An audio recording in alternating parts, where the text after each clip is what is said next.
Property పైన పెట్టుబడి పెట్టడం ఈ రోజుల్లో నిజంగా మంచిదేనా?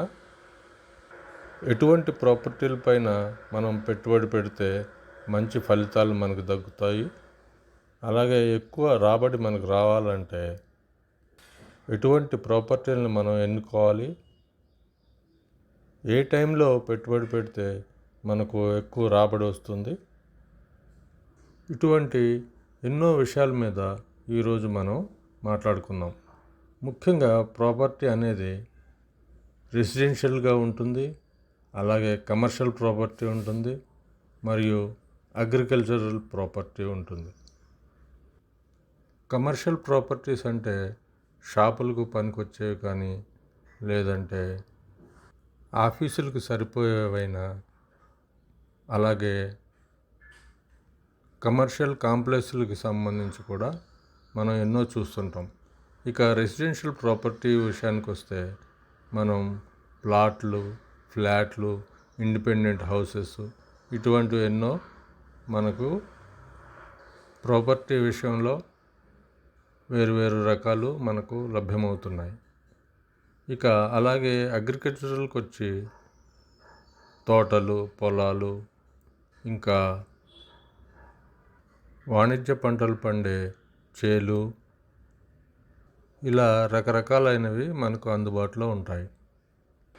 నిజంగా మనం ప్రాపర్టీ పైన ఇన్వెస్ట్మెంట్ చేస్తే బెటర్ రిజల్ట్స్ ఇస్తాయా, అధిక ఆదాయం వస్తుందా అంటే ఒక్కొక్కప్పుడు మనం సరైన నిర్ణయాలు తీసుకోకపోతే చాలా ఇబ్బందులు ఎదుర్కోవాల్సి ఉంటుంది.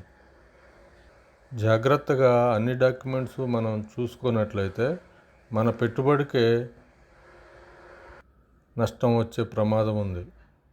ఇకపోతే పెద్ద పెద్ద సిటీస్కి దగ్గరగా తీసుకోవాలా, లేదా విలేజ్ సైడ్ తీసుకోవాలా, మధ్య రకం పట్టణాల సైడ్ తీసుకోవాలా అనేది కూడా మనం చాలా జాగ్రత్తగా పరిశీలించవలసి ఉంటుంది. ప్రాపర్టీ పైన ధరల పెరుగుదల అనేది కూడా ఎప్పుడూ ఒకేలాగా ఉండదు. ప్రభుత్వాలు మారుతున్నప్పుడు కానీ, లేకుంటే అక్కడ ఇండస్ట్రియల్గా కానీ, లేకుంటే ఎటువంటి అభివృద్ధికరమైన కార్యక్రమాలు ఉన్నా కూడా త్వరగా పెరిగే అవకాశం ఎక్కువగా ఉంటుంది. గత 10 ఏళ్లలో ప్రాపర్టీ పైన ఆదాయం చాలా ఎక్కువగా ఉంది. అంతకుముందు 20 సంవత్సరాల ముందుతో మనం పోల్చుకున్నట్లయితే ధరలు అమాంతం బాగా పెరిగాయి. ప్రాపర్టీ మీద మనం పెట్టుబడి పెట్టడం అనేది కొంచెం రిస్క్తో కూడుకున్నదే. ముఖ్యంగా పట్టణాలలో మనం మోసపోయే ప్రమాదం అధికంగా ఉంటుంది. మనం జాగ్రత్తగా సరైన డాక్యుమెంట్లు మరియు ప్రాపర్టీని సరిగా నిర్వహించలేకపోవటం, అలాగే ఆక్రమణకు గురవటం లాంటివి జరిగే ప్రమాదం ఎక్కువగా ఉంటుంది.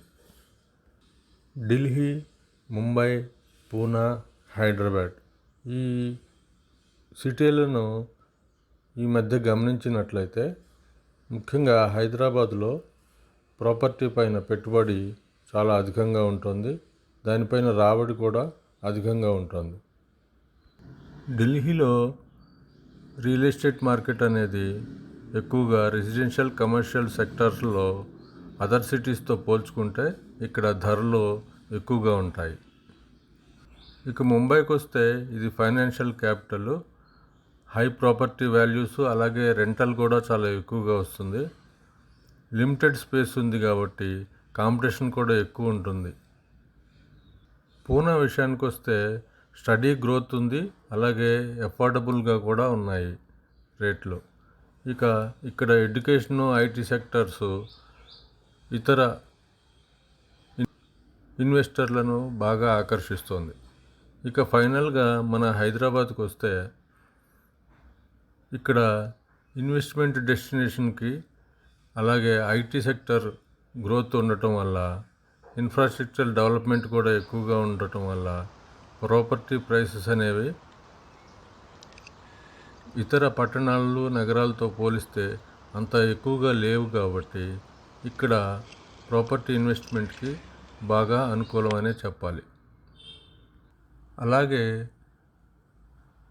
ప్రాపర్టీ పైన రాబడి విషయంలో ఎప్పుడు నికర ఆదాయంలాగా ఉండకపోవచ్చు. ఒక్కసారే ఒక సంవత్సరంలోనే అత్యధిక రాబడి విపరీతంగా ధరలు పెరిగే అవకాశం ఉంటుంది. అలాగే వేరే కొన్ని సంవత్సరాలు స్తబ్దుగా కూడా ఉండే ఛాన్స్ ఉంటుంది. మనకు ఎదురైన సవాళ్లను ఈ వేదిక 365 ప్లాట్ఫామ్లో కామెంట్ ద్వారా కానీ లేక వాట్సాప్ మెసేజ్ల ద్వారా తెలియచేస్తే అందరితో నలుగురం పంచుకుందామనే ఉద్దేశంతో ఈ వీడియో చేయటం జరిగింది. అందరూ లైక్ చేసి సబ్స్క్రైబ్ చేసుకొని నలుగురితో షేర్ చేస్తారని, అలాగే మీ అభిప్రాయాలను కామెంట్లను 8985811875 అనే నెంబర్కి వాట్సాప్ ద్వారా ఈ వీడియో కింద కామెంట్ల ద్వారా కూడా తెలియచేస్తారని మనస్ఫూర్తిగా కోరుకుంటూ సెలవు మరి.